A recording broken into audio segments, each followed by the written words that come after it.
Bismillahirrahmanirrahim. Assalamualaikum warahmatullahi wabarakatuh. Alhamdulillah, salatu wassalamu ala rasulillah wa ala alihi wa man tabi'ahum bi ihsan ila yaumiddin.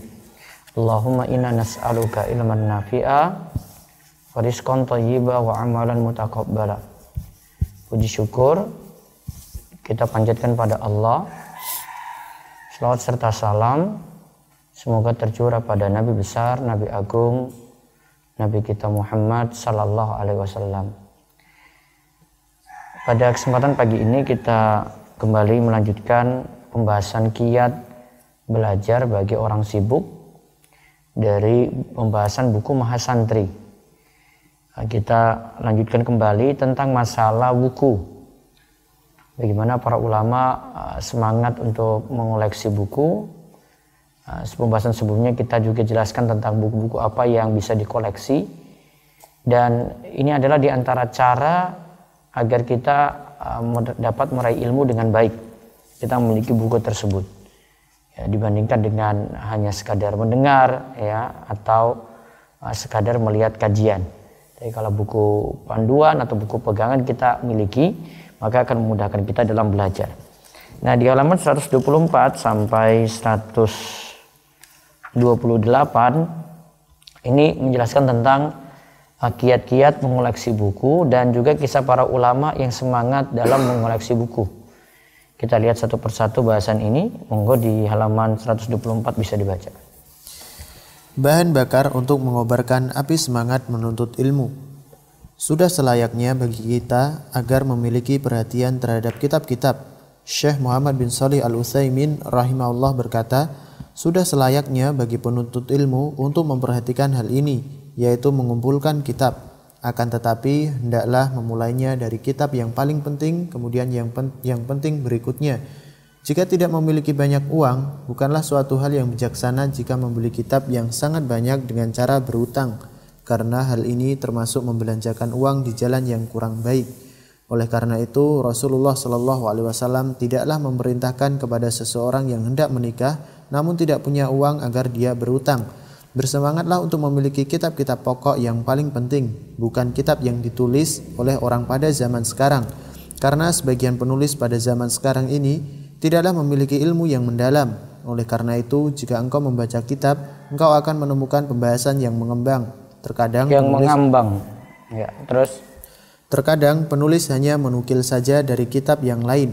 Terkadang pula menjelaskannya dengan ungkapan yang panjang lebar, namun kurang ada manfaatnya. Oleh karena itu, perhatikanlah kitab-kitab yang penting, bersemangatlah untuk mencari kitab-kitab pokok yang ditulis para salaf, karena sesungguhnya ada lebih banyak kebaikan dan berkah daripada kitab yang ditulis oleh orang-orang kholaf atau zaman sekarang ini. Baik. Di sini ada penjelasan dari Syekh Muhammad bin Shalih Al-Utsaimin dalam pembahasan Hilyat Thalabul Ilmi. Beliau syarah perkataan dari Syekh Abu Bakar Abu Zaid. Nah, beliau jelaskan di sini sudah selayaknya bagi penuntut ilmu untuk memperhatikan hal ini, yaitu dalam mengumpulkan kitab. Ya, hendaklah semangat untuk mengumpulkan kitab. Ya, kitab-kitab para ulama dikoleksi, ya, dijadikan sesuatu yang berharga untuknya. Akan tapi hendaklah memulai dari kitab yang paling penting dulu. Ya, kitab-kitab penting dulu. Bisa jadi pentingnya itu karena ini lagi dikaji, satu. Bisa jadi pentingnya juga karena itu ilmu penting, seperti ilmu akidah atau ilmu tentang ibadah yang dia butuhkan sehari-hari. Nah, dia koleksi seperti itu dulu. Nah, jika tidak memiliki banyak uang, ya, tidak perlu berutang. Dia tidak perlu berutang. Karena Rasulullah SAW sendiri kalau untuk masalah ini beliau tidak memaksa. Misalnya ada orang yang butuh nikah kemudian dia ketika itu tidak punya uang untuk mahar, ya Nabi SAW tidak suruh dia cari utangan, tapi cari mahar yang lebih rendah gitu ya, sampai dia dijadikan maharnya itu berupa hafalan. Nah, ini yang disinggung oleh Syekh Muhammad bin Shalih Al-Utsaimin tentang hadis tadi. Terus kiat berikutnya, selain milih buku yang penting, milih buku yang berasal dari penulis belakangan, penulis yang terdahulu gitu. Karena mereka memiliki ilmu yang lebih mendalam. Ya, karena memiliki ilmu yang lebih mendalam. Karena kalau di sini kata Syekh, jika kita baca atau menemukan pembahasan untuk buku-buku saat ini, pembahasannya mengambang. Terkadang penulis hanya menukil dari kitab lain saja. Kadang ungkapannya terlalu panjang lebar, namun kurang ada manfaatnya. Nah, ini beliau lagi jelaskan keunggulan mengoleksi buku-buku yang lama. Jadi oleh karena itu perhatikanlah kitab-kitab yang penting. Tadi dijelaskan adalah kitab-kitab penting terlebih dahulu dikoleksi, terus bersemangatlah untuk mengoleksi kitab-kitab yang ditulis oleh ulama salaf. Jadi kitab-kitab yang ada dulu, nah itu lebih bagus untuk dikoleksi. Karena sesungguhnya ada lebih banyak kebaikan dan keberkahan daripada kitab yang ditulis oleh khalaf dari orang belakangan. Nah ini kiat-kiatnya ya disampaikan oleh Syekh Ibnu Utsaimin. Satu, milih buku yang penting. Ya, buku yang penting. Terus yang kedua, memilih buku dari penulis yang terdahulu ada gitu. Karena ilmunya tentu lebih mendalam daripada ulama-ulama khalaf, ulama-ulama belakangan. Tapi ada catatan di sini yang bisa diperhatikan, kalau penulis belakangan tidak selamanya juga tidak boleh dikoleksi gitu, karena ada yang merupakan ringkasan atau intisari dari pembahasan ulama di masa silam gitu. Dan lebih memudahkan kita untuk belajar. Ada yang sifatnya itu dibuat tahdzib, dibuat urutannya lebih sistematik lagi. Dia bahas kitab yang dulu tapi dia buat susunannya lebih sistematik. Atau dia ringkas buku yang panjang lebar pembahasannya, dia ringkas dari buku sederhana. Contoh tadi misalnya buku yang disistematika ulang gitu. Ada misalnya buku Hilyatul Auliya karya Abu Nuaim. Itu disusun ulang lagi, diringkas tapi berdasarkan tema-tema tertentu. Jadi bukan berdasarkan ulang, namun tema-tema tertentu, tema ilmu apa, tema ini apa gitu. Lebih enak untuk dipelajari. Atau ada juga kitab yang diringkas, misalnya Zadul Ma'ad yang kita tahu ada beberapa jilid, ada 5 atau 6 jilid, tebal-tebal, ya dibuat jadi satu buku tipis gitu. Ya, kalau orang membaca ini, dia sudah membaca ya intisari-intisari yang ada dalam kitabnya Imam Ibnul Qayyim. Nah, seperti yang diringkas oleh Syekh Muhammad bin Abdul Wahhab dalam Mukhtasar Zadul Ma'ad. Ya, ringkasan dari kitab Zadul Ma'ad. Nah, itu ada. Ya, itu jadi yang ditulis oleh ulama belakangan pun ya sebenarnya manfaat, karena yang kita lihat juga bahasanya itu lebih mudah. Bahasanya lebih mudah daripada ulama terdahulu. Jadi lebih sastranya yang dulu mungkin terlalu tinggi, kalau sekarang lebih memahamkan untuk orang itu baca dengan bahasa-bahasa sederhana seperti buku-buku koleksian yang Anda bisa miliki dari Syekh Muhammad bin Shalih Al-Utsaimin. Kalau ini merujuk pada kitab asli bahasa Arab. Nah, terus kita lihat lagi di bawahnya, mengumpulkan sebanyak mungkin kitab syar'i yang bermanfaat dan bersemangat untuk mengoleksinya merupakan sarana yang dapat membantu kita untuk membakar semangat ilmu, menuntut ilmu. Baik. Di sini apa tujuan kita mengoleksi buku? Agar memacu semangat untuk menuntut ilmu. Nah, hal ini disebabkan satu, jika seseorang mengumpulkan kitab dan menyusunnya dalam perpustakaan rumah atau ruangan khusus di rumahnya, maka ketika dia memandang deretan buku-buku tersebut yang telah dicetak dengan cetakan yang indah dan menarik, pastilah tergerak motivasinya untuk membaca sebagian buku tersebut walaupun sejenak saja.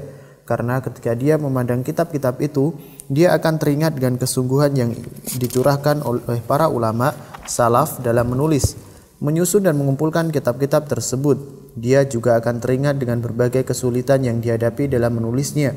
Saat itulah dia akan membandingkan dengan keadaan dirinya sendiri. Wahai jiwaku, apa yang telah engkau perbuat, apa yang telah engkau persembahkan. Nah, di sini kalau kita lihat kenapa kita mengoleksi buku, ya.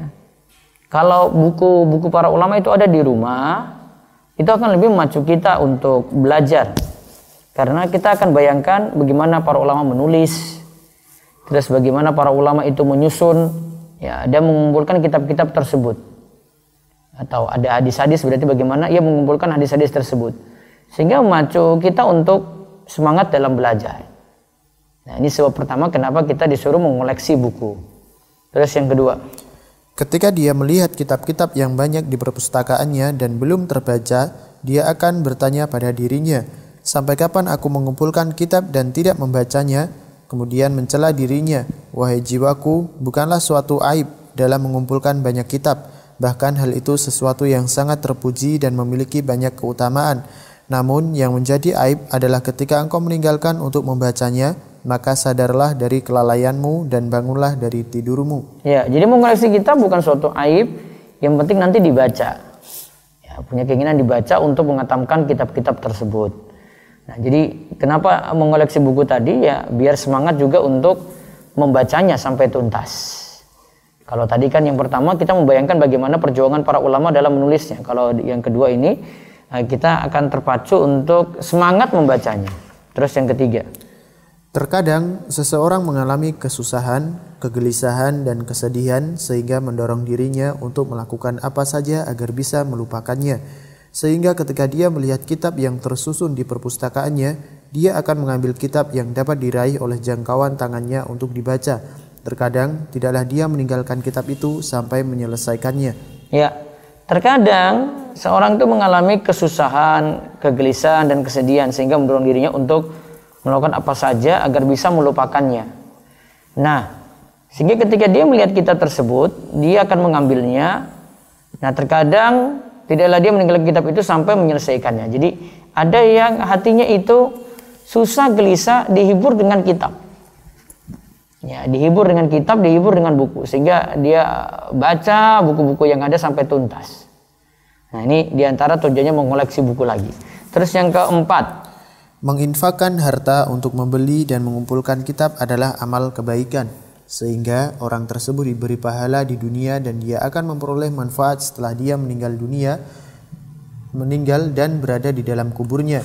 Ketika dia mewasiatkan kitab-kitab itu bagi orang yang mau mengambil manfaat darinya atau mewakafkannya kepada lembaga-lembaga keislaman, masjid atau perpustakaan umum, maka tentu ini adalah kebaikan yang sangat besar. Ya. Yang keempat, menginfakkan harta untuk membeli dan mengumpulkan kitab adalah amal kebaikan. Sehingga orang tersebut diberi pahala di dunia dan dia akan memperoleh manfaat setelah dia meninggal dan berada dalam kuburnya. Jadi amal jariah. Jadi kan harta sudah dikeluarkan untuk beli buku-buku tadi. Nah, ini kan bisa diwariskan kepada orang-orang berikutnya. Ketika dia mewasiatkan kitab-kitab itu bagi orang yang mau mengambil manfaat darinya atau manfaatkannya kepada lembaga-lembaga keislaman, masjid atau perpustakaan umum, maka tentu ini adalah kebaikan yang sangat besar. Nah, ini dikutip dari Kaifa Tatahammas li Thalabil Ilmi Asy-Syar'i. Nah, ini beberapa alasan kenapa kita mengoleksi kitab. Ya, yang pertama tadi agar meniru para salafus soleh juga dalam belajar. Yang kedua, kita semangat untuk membaca buku. Kemudian yang ketiga, menghilangkan kegelisahan, ya, kesusahan, kesedihan dengan membaca. Kemudian yang keempat, harta yang kita keluarkan untuk membeli buku itu jadi amal jariah.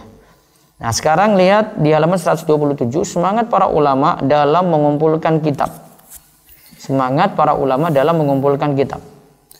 Demikianlah para ulama salaf sangat menyadari pentingnya mengumpulkan kitab. Kita temukan pada diri mereka semangat yang tinggi untuk membeli kitab. Ya, kita lihat semangat mereka dalam membeli kitab luar biasa. Kita lihat dari beberapa contoh ulama di sini. Al-Hafidz Ibnu Hajar, coba baca. Al-Hafidz Ibnu Hajar Al-Asqalani rahimahullah berkata dalam biografi Ibnul Qayyim rahimahullah, beliau yaitu Ibnul Qayyim sangat gemar mengumpulkan kitab sehingga beliau memiliki kitab yang tidak terhingga banyaknya, sampai-sampai anaknya menjual kitab-kitab itu setelah beliau meninggal dalam kurun waktu yang lama, kecuali kitab-kitab yang mereka pilih untuk diri mereka sendiri. Ya, jadi koleksinya Ibnu Qayyim itu sangat banyak sekali, sampai-sampai anaknya menjual kitab-kitab itu setelah beliau meninggal, itu dijual dalam kurun waktu yang lama, kecuali kitab-kitab yang mereka pilih untuk diri mereka sendiri. Jadi ada yang mereka ambil, kemudian ada sisanya mereka jual buku itu nggak habis-habis, ya, karena saking banyaknya koleksian dari Imam Ibnul Qayyim. Terus Imam Al-Mundhiri rahimahullah berkata, Al-Hafidz As-Silafi rahimahullah adalah orang yang sangat gemar mengumpulkan kitab. Setiap kali memiliki uang, beliau akan menggunakannya untuk membeli kitab. Beliau memiliki koleksi kitab yang tidak ada habis-habisnya apabila dipandang. Nah, dia punya kitab itu kalau dipandang tidak habis-habisnya gitu. Setiap kali memiliki uang, beliau gunakan untuk membeli kitab. Setiap kali memiliki uang, ia gunakan untuk membeli kitab. Nah, ini semangatnya para ulama dalam mengumpulkan kitab dari yang dulu, ini dari Al-Hafidz As-Silafi. Ya, terus Imam Az-Zahabi. Imam Az-Zahabi rahimahullah berkata dalam biografi Al-Qadi Abdurrahim bin Ali Al-Lukhai rahimahullah, telah sampai berita kepada kami bahwa beliau memiliki kitab sampai 100.000 jilid. Beliau mengumpulkannya dari seluruh pelosok negeri. Ya, ini tentang Al-Qadi Abdurrahim bin Ali Al-Lukhai. Koleksian kitabnya itu sampai 100.000 jilid. Itu pun dikoleksi dari berbagai pelosok negeri. Ya, 100.000 jilid. Ya, dengan jumlah yang luar biasa. Terus Imam Az-Zahabi juga berkata, Imam Az-Zahabi rahimahullah berkata dalam biografi Muhammad bin Abdullah As-Sulami Al-Marsi rahimahullah, menulis, membaca, dan mengumpulkan banyak kitab yang berharga. Harta beliau digunakan untuk membeli kitab. Baik, ini tentang biografi Muhammad bin Abdullah As-Sulami Al-Marsi. Jadi harta beliau digunakan untuk membeli kitab. Aktivitasnya situ menulis, membaca, dan mengumpulkan banyak kitab yang berharga. Lalu di sini ada cerita istri cemburu pada buku. Ya, istri cemburu pada buku. Ya, kita lihat di halaman 128.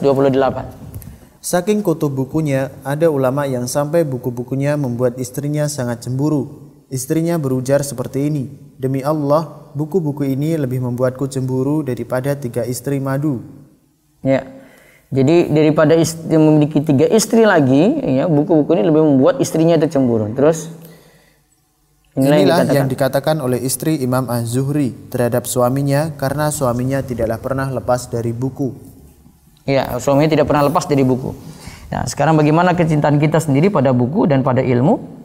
Ini diambil dari kitab Kaifa Taqra' Kitaban. Bagaimana cara membaca buku, ya, karya Syekh Muhammad Shalih Al-Munajjid, halaman 8 pada bab Madarul Watan. Nah, inilah beberapa contoh keteladanan para ulama salaf dalam mengumpulkan kitab atau buku-buku agama yang bermanfaat. Jadi kesimpulannya dalam mengoleksi buku di sini, ini masuk dalam cara untuk kita belajar. Jadi cara belajar di samping lewat guru, kita lewat buku. Namun kalau bagi yang pemula atau yang belajar dari dasar, yang belum punya ilmu dasar, ya baiknya dengan guru. Tapi kalau sudah punya ilmu dasar, dia bisa belajar dari buku tadi. Ya, misalnya dia punya kemampuan bahasa Arab dan ilmu-ilmu alat yang lainnya, usul fikih, qawaid fikih dia paham dan seterusnya.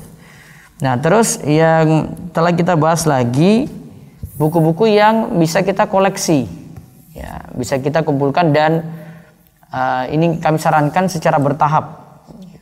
Kalau bisa tetap dengan panduan guru untuk mengkajinya. Apalagi tadi ya, sekali lagi kalau masih dasar. Ada masing-masing bidang, nanti ada kitab masalah tauhid seperti kitabnya Syekh Muhammad bin Abdul Wahab. Ada kitab akidah juga, ada sebagian karya Syekh Muhammad bin Abdul Wahab, dan setiap mazhab ada punya kitab akidah khusus yang dijelaskan oleh para ulama mereka. Terus ada kitab-kitab tafsir seperti tafsir Jalalain, ada Al-Mukhtasar fi Tafsir dan seterusnya. Ada kitab fikih, ada kitab fikih dari ulama belakangan, ada kitab hadis, ada kitab sirah nabawiyah juga, ada tazkiyatun nufus dan adab seperti dalam Riyadhus Shalihin. Ya, ada juga kitab akhlak seperti dalam Adabul Mufrad, ada kitab amalan, ya. Lalu ada kitab dosa besar, Al-Kabair karya Imam Az-Zahabi, ini termasuk di dalamnya yang jadi rujukan dan sering dibahas juga. Kemudian ada pula kitab sejarah para ulama, ada Syiar A'lam Nubala, yang tadi kita lihat beberapa nukilan dari buku ini yang kami ambil dari Syiar A'lam Nubala. Kemudian ada kitab bahasa Arab, ya, kita pelajari ada dari dasar. Kalau penulis-penulis Indonesia sudah ada, bahkan sudah banyak juga yang menulis tentang nahwu, sharaf, percakapan juga sudah banyak. Ya, seperti Ustadz Aceh Zakaria yang konsen di bahasa Arab, nahwu, sharaf. Ada Al-Muyassar fi Ilmin Nahwi untuk bahasan nahwu, kemudian Al-Kafi untuk bahasan sharafnya.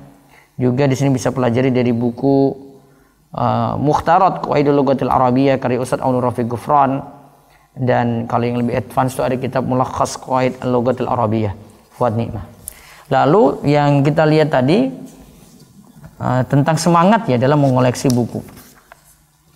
Kemarin yang kita bahas ada ulama yang sambil belajar itu menjual sesuatu cuma untuk belajar saja.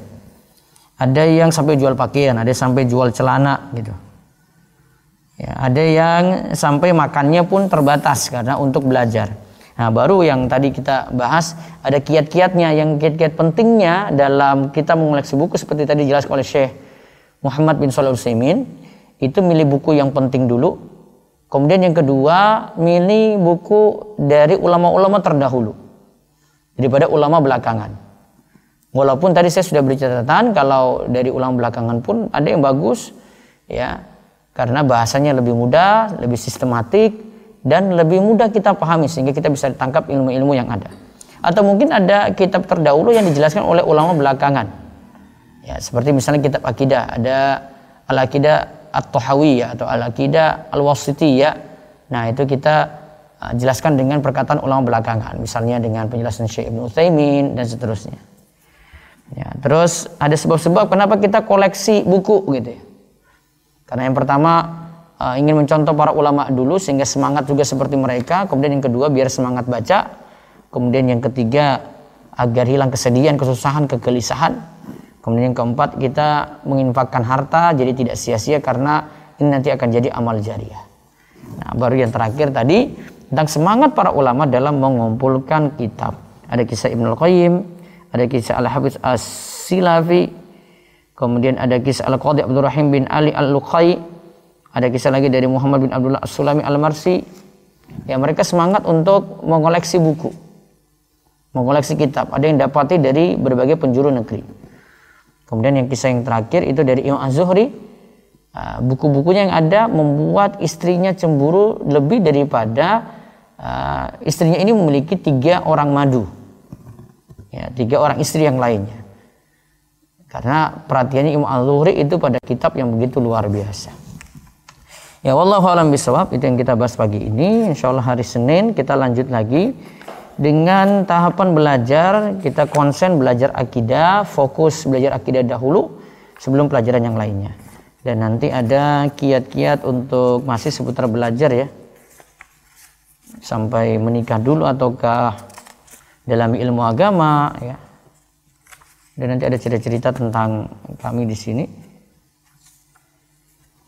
sampai nanti bagian-bagian terakhir tentang istiqomah dalam belajar. Baik, kalau ada dari chat di Zoom silakan.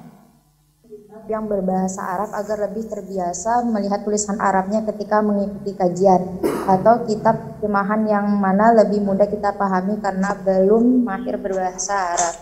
Jazakumullah. Tergantung keadaan. Kalau keadaan yang tadi punya mau koleksi kitab ya, sudah bisa bahasa Arab, ya baiknya langsung koleksi kitab bahasa Arab. Bahkan jangan kebiasaan dengan terjemah gitu. Terjemah dia bisa beli tapi nanti cuma jadi buku pembanding saja. Saya baca ini dengan baca ini gitu. Bandingkan dengan buku asli. Bisa seperti itu awal-awal. Namun kalau untuk menyemangati ya langsung beli buku Arab kalau memang dia sudah bisa bahasa Arab. Atau kalau tadi keadaan yang kedua belum bisa bahasa Arab, nah ini terpaksa dengan beli buku-buku terjemahan. Jadi tergantung keadaan orang masing-masing, dia itu bisa seperti apa. Yang jelas yang penting nanti dikaji, dibaca buku-buku tadi, bisa dengan panduan guru ya. Kalau ada kajian memakai referensi buku rujukan kitab ulama ya, berusaha untuk beli. Misalnya ada ustadz yang mengkaji tafsir As-Sa'di gitu, juz 30 ya, beli buku itu, nah kemudian ikuti pembahasan itu gitu. Kalau enggak ya kalau bisa bahasa Arab beli yang versi bahasa Arabnya ya. Pelan-pelan kaji seperti itu. Saran saya kalau punya kemampuan berbahasa Arab, baiknya dari berbahasa Arab dulu untuk dikaji lebih dalam sehingga kita bisa belajar dari kitab para ulama secara langsung. Baik, berikutnya lagi silakan untuk resen mungkin dulu. Resen silakan. Ibu Free monggo. Assalamualaikum Ustaz. Waalaikumsalam warahmatullahi wabarakatuh. Ya silakan Bu Free. Ustaz, kemarin Ustaz cerita tentang perjuangan para ulama dalam menuntut ilmu. Anda sempat teringat tentang penulisan kitab tauhid itu, katanya penulisnya siang harus bekerja sebagai kuli untuk bisa bertahan hidup dan malamnya dia menulis kitab gitu. Yang kitab tauhid yang dimaksud ini yang Syekh Muhammad bin Abdul Wahab atau bukan? Kitab tauhid ada macam-macam ya Bu. Nanti saya lihat dulu itu. Ada Imam Ibnu Khuzaimah juga punya kitab namanya sama, Kitab Tauhid. Iya, Imam Ibnu Khuzaimah ada kitabnya Kitab Tauhid, pembahasan akidah juga sama. Ini bukan beliau ya Ustaz ya? Harus dilihat lagi dulu. Itu saja. Jazakallahu khair. Baik, saya baca dulu yang dari YouTube chat. Saya sudah membeli kitab Safinatun Najah, yakni syarahnya. Namun saya tidak tahu apakah pensyarah ini bermanhaj salaf ataukah tidak. Apakah kitab tersebut masih boleh untuk dikaji? Saya juga pernah membaca tulisan Anda di Rumah Iso mengenai perlunya memberi dinding di sekitar kuburan yang dekat dengan masjid. Apakah ada ketentuan tentang dinding ini, Ustadz? Dinding, mungkin waktu bahas tentang sholat di ini ya, masjid yang ada kuburnya ya. Jadi harus dipisah, masjidnya sendiri, kuburnya sendiri gitu. Tidak boleh masjid dan kubur itu bersatu. Itu mungkin yang dimaksud. Nah, adapun kitab Safinatun Najah, saya punya syarah juga ada di website Rumah Iso ya, bisa dicek. Terus kalau ditanya kalau punya kitab syarah terus manhajnya apa? Kalau rata-rata penulis fikih belum tentu dia tunjukkan manhajnya ya, karena pembahasan fikih beda dengan pembahasan akidah. Kecuali mungkin dalam beberapa poin kita bisa tahu dari misalnya pembahasan asma wa sifat, dia takwil gitu. Kita bisa menyatakan kalau dia misalnya punya pemahaman Asy'ari gitu, bisa. Tapi rata-rata kalau bahas fikih ya dia memang fokus bahas fikih saja gitu, seputar hukum dia kaji. Ya, bisa jadi ada kaitannya dengan akidah secara langsung, ada, bisa jadi tidak gitu. Jadi kalau cuma sekadar belajar fikih saja ya silakan. Tapi kalau saran saya, kalau ini buku dasar, memang baru dasar sekali, ada guru yang pandu untuk itu, untuk memahamkan. Safinatun Najah di channel Rumah Iso TV ada juga, bisa ikuti pembahasan saya. Tapi saya berusaha dekatkan dengan mazhab Syafi'i gitu. Kecuali mungkin beberapa poin saya kasih catatan aja. Tapi kalau secara umum, kalau saya bahas mazhab ya, kalau itu mazhab Syafi'i ya perkataan mazhab Syafi'i yang disebut gitu. Jadi saya tidak sebut keluar dari mazhab Syafi'i kecuali dalam beberapa poin tertentu. Izin bertanya, bagaimana caranya agar kita bisa konsisten membaca buku? Ya, beli buku, koleksi, terus yang kedua, sediakan waktu untuk baca. Bisa juga yang ketiga itu ikuti komunitas yang punya misi untuk menghatamkan buku atau baca buku setiap hari. Saya ada bina satu yayasan yang memang misinya di situ, yaitu baca buku setiap hari. Bisa cari di Instagram ada aplikasinya di Trebilio untuk menyetor ya, apa yang dibaca setiap harinya. Jadi saya baca buku ini misalnya hari ini 5 halaman saya baca, saya tulis, nanti ada pelaporannya situ dan dibuat resumenya yang telah kita baca. Nanti disetor, nanti akan semangat karena yang lainnya juga pada setor. Ya, bahkan ini saya terapkan ke anak-anak juga. Anak-anak nanti saya pandu untuk baca, dia baca, terus saya baca ulang, terus kita buat ringkasan bersama untuk itu. Terus disetorkan ke aplikasi Trebilio tadi. Yang jelas harus ada motivasi untuk baca gitu. Tapi cara baca kan ada dua macam. Ada cara baca kilat gitu. Dia cuma ambil poin-poin penting saya, karena tidak semua dia perlu kaji lebih dalam. Ya. Saya misalnya kalau baca buku-buku kayak pengembangan kepribadian, saya tidak perlu baca cerita-cerita terlalu banyak. Saya kadang sifatnya baca yang poin-poin inti saja. Ini penting ya, dibuat intisari tentang itu. Karena yang lainnya kadang cuma cerita saja gitu. Atau ada buku yang harus kaji lebih dalam. Misalnya kita koleksi buku hukum waris gitu. Ya, hukum waris.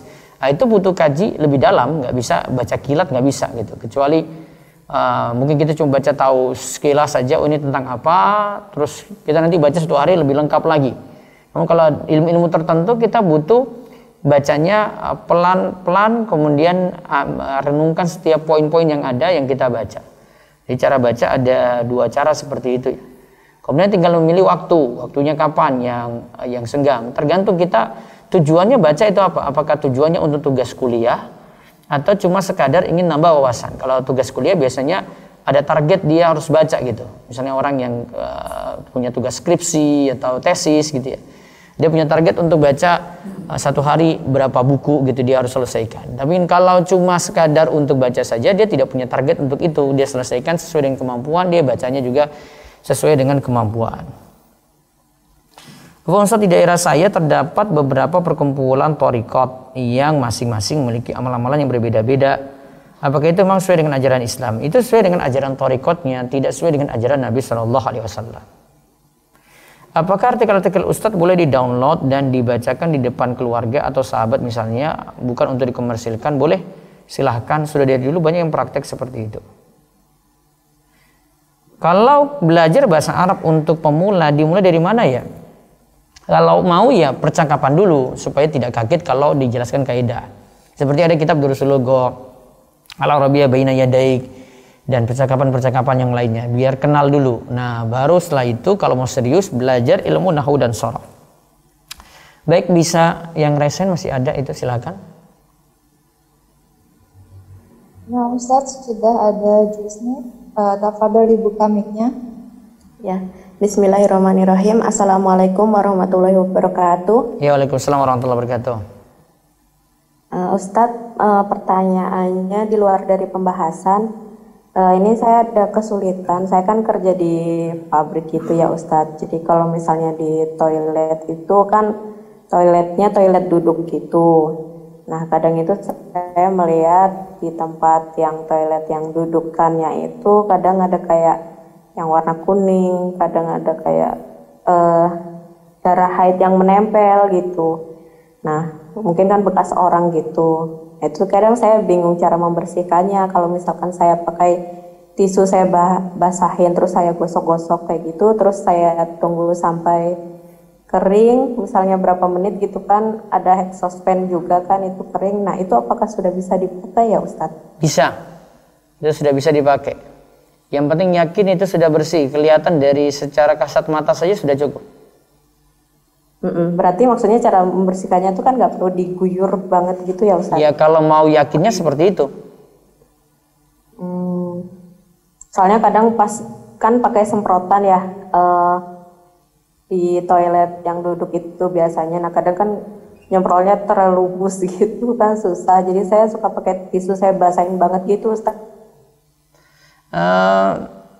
Ya tergantung ini ya. Kalau mau aman ya ada air, pakai air gitu.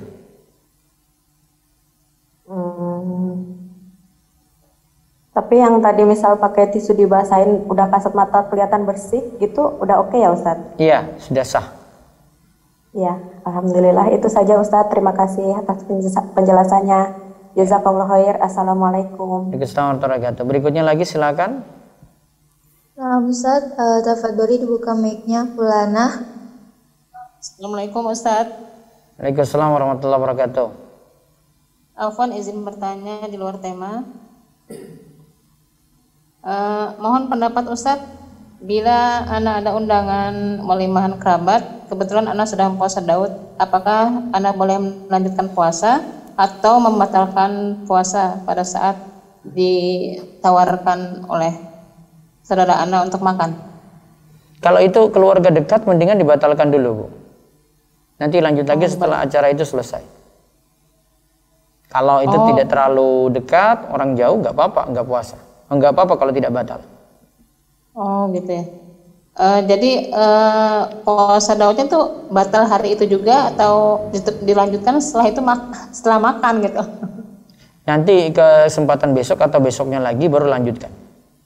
Oh, kembali seperti biasa. Iya. Lagi ya. Oh, baik Ustadz, itu saja.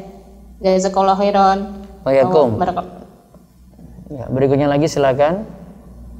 Nah, Ustaz, tafadhol dibuka mic-nya untuk Treno. Assalamualaikum Ustaz. Ya, waalaikumsalam warahmatullahi wabarakatuh.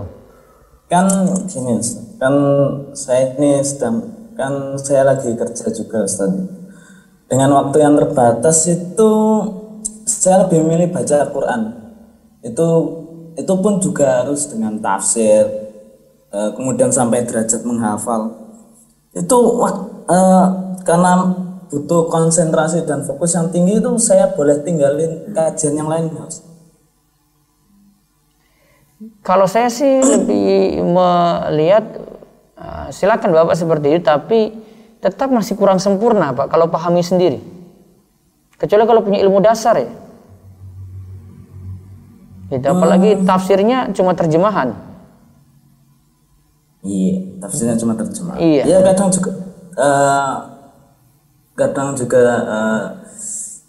yang ada kajian tafsir di YouTube itu juga kajian tafsir pakai Zoom. Itu lebih bagus.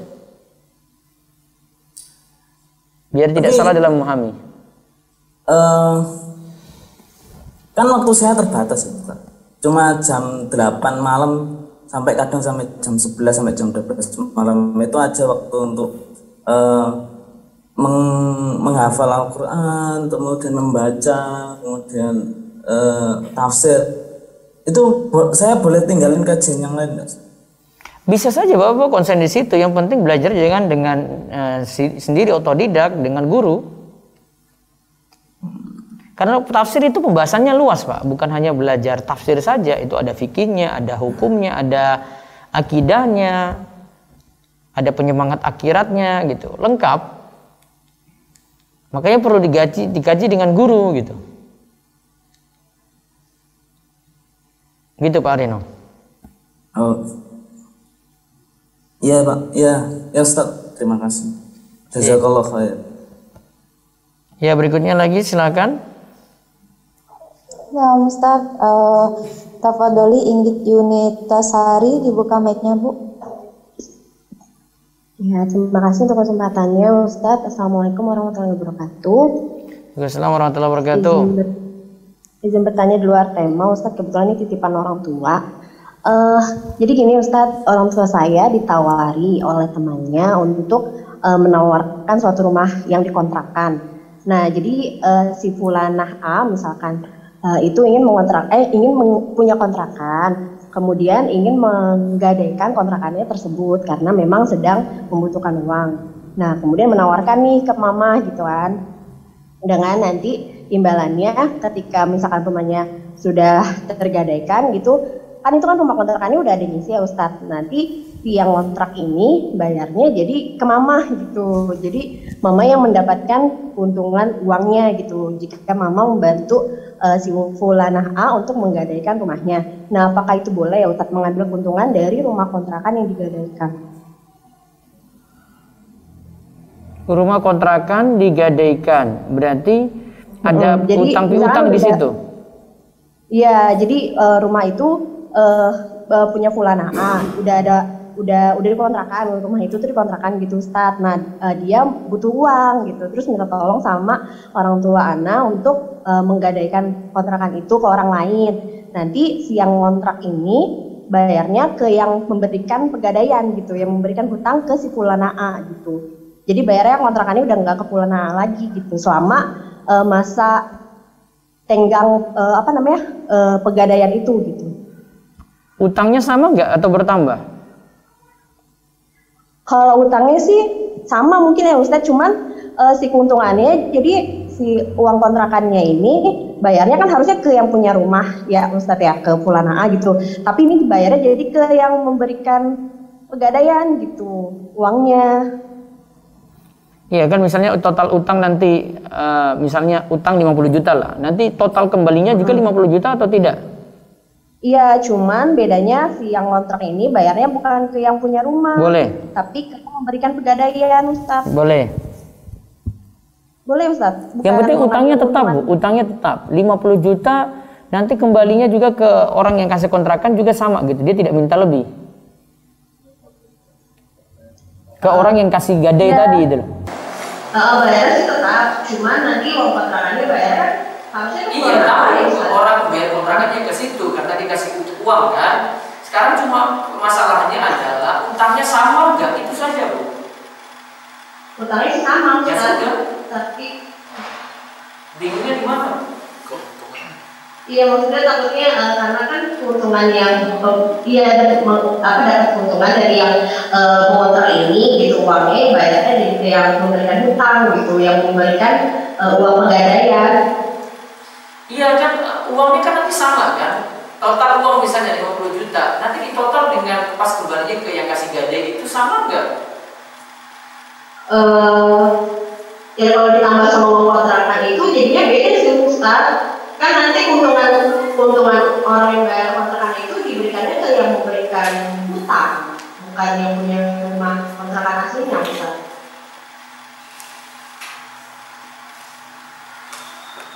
Cuma masalahnya di situ aja, Bu. Kalau beda ya nanti jadi prinsip riba kalau di situ dalam kasus utang piutang gitu. Karena ada gadai. Iya, makanya anak agak bingung Ustaz. Soalnya kan ini rumah kontrakan ini sudah ada yang mesti gitu. Nah, jadi maksudnya yang punya rumah ini mau digantikan. Nanti yang kontrak ini bayarnya kan ke yang memberikan hutang pegadaian. Otomatis kan keuntungan kontrakan ini diterimanya sama yang memberikan hutang Ustaz, bukan yang punya rumah itu.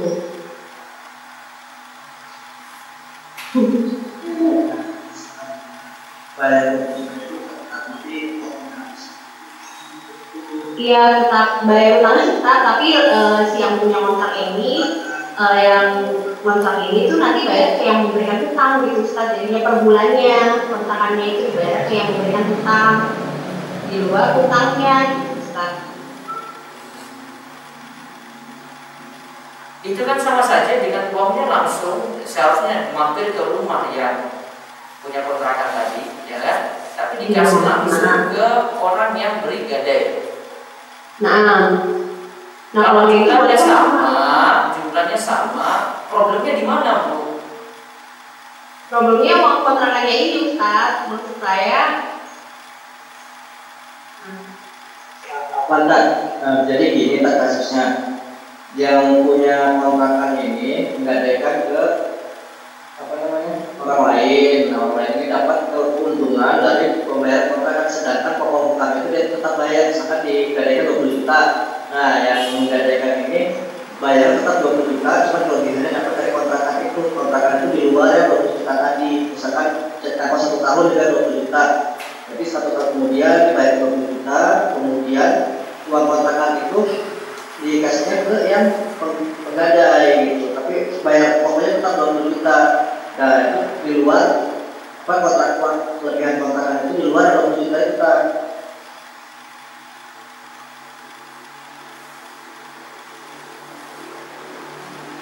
Jadi totalnya lebih dari 20 juta ya, karena yang 20 juta itu utuh gitu dibayarkan 20 juta. Nah, bagiannya dapat dari kontrakan itu nggak boleh kan? Kalau kelebihan nggak boleh. Nggak boleh. Kan cuma tanya lebih atau tidak, saya kan cuma tanya simpel. Kalau nggak boleh, ibu nggak jawab tadi.